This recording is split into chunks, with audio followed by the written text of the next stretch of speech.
Fala galera, a nós aqui reunidos novamente, tudo bem com vocês?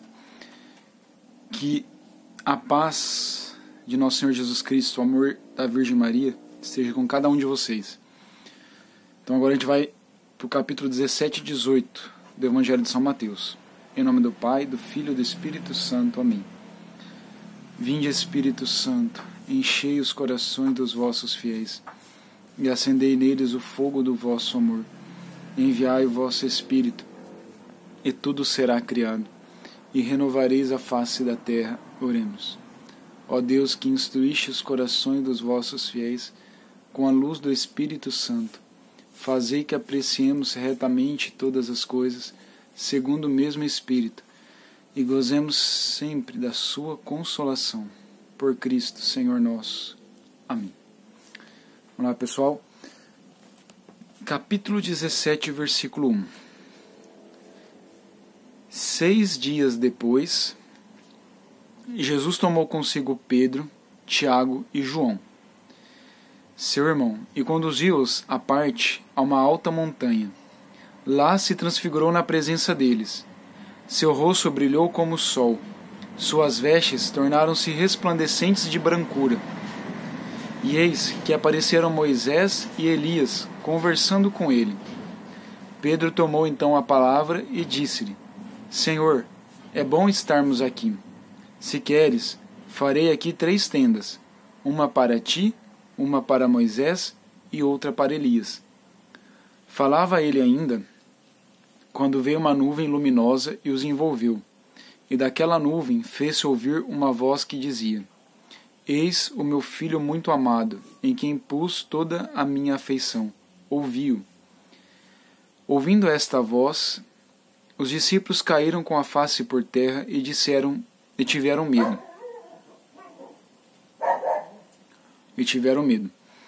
Mas Jesus aproximou-se deles e tocou-os, dizendo: Levantai-vos e não temais. Eles levantaram os olhos e não viram mais ninguém, senão unicamente Jesus. E quando desciam, Jesus lhes fez esta proibição: Não conteis a ninguém o que vistes, até que o Filho do Homem ressuscite dos mortos. Em seguida, os discípulos o interrogaram: Por que dizem os escribas que Elias deve voltar primeiro? Jesus respondeu-lhes: Elias, de fato, deve voltar e restabelecer todas as coisas. Mas eu vos digo que Elias já veio, mas não o conheceram.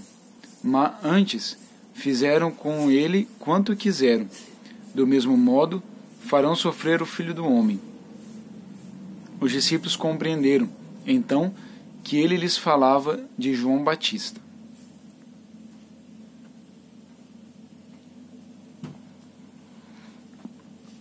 E quando eles se reuniram ao povo, um homem aproximou-se deles e prostou-se diante de Jesus, dizendo: Senhor, tende piedade de meu filho, porque é lunático e sofre muito. Ora cai no fogo, ora na água. Já o apresentei aos teus discípulos, mas eles não o puderam curar.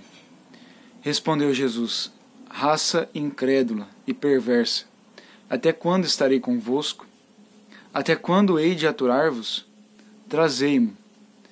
Jesus ameaçou o demônio, e este saiu do menino, que ficou curado na mesma hora. Então os discípulos lhe perguntaram em particular: Por que não podemos nós expulsar este demônio? Jesus respondeu-lhes: Por causa da vossa falta de fé. Em verdade vos digo, se tiverdes fé como um grão de mostarda, direis a esta montanha: transporta-te daqui para lá, e ela irá, e nada vos será impossível. Quanto a esta espécie de demônio, só se pode expulsar à força de oração e de jejum. Enquanto caminhava para a Galileia, Jesus lhes disse: O Filho do Homem deve ser entregue nas mãos dos homens. Matá-lo-ão, mas ao 3º dia ressuscitará. E eles ficaram profundamente aflitos. Logo que chegaram a Cafarnaum, aqueles que cobravam o imposto de de dracma. Aproximaram-se de Pedro e lhe perguntaram: então mestre não paga a dracma? Paga sim, respondeu Pedro. Mas quando chegaram à casa, Jesus preveniu-o, dizendo: que te parece, Simão? Os reis da terra de quem recebem os tributos ou os impostos? Retomando aqui, versículo 24. Mas quando chegaram a casa, Jesus preveniu-o, dizendo: que te parece, Simão?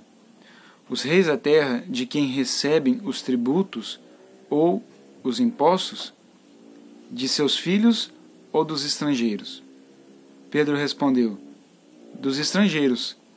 Jesus replicou: os filhos, então, estão isentos.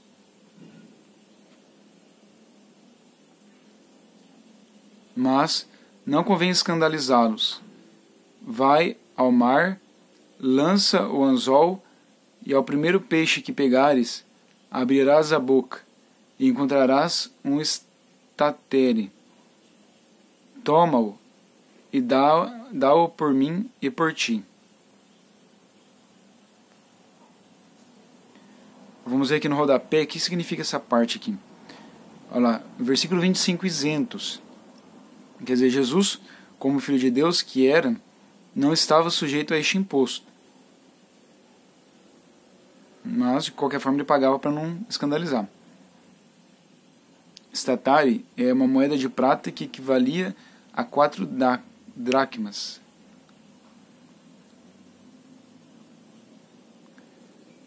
Muito bem, agora versículo 18, capítulo 18.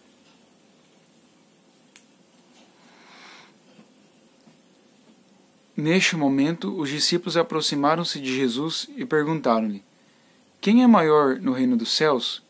Jesus chamou uma criancinha, colocou-a no meio deles e disse: em verdade vos declaro, se não vos transformardes e vos tornardes como criancinhas, não entrareis no reino dos céus. Aquele que se fizer humilde, como essa criança, será maior no reino dos céus. E o que recebe em meu nome a um menino como este, é a mim que recebe.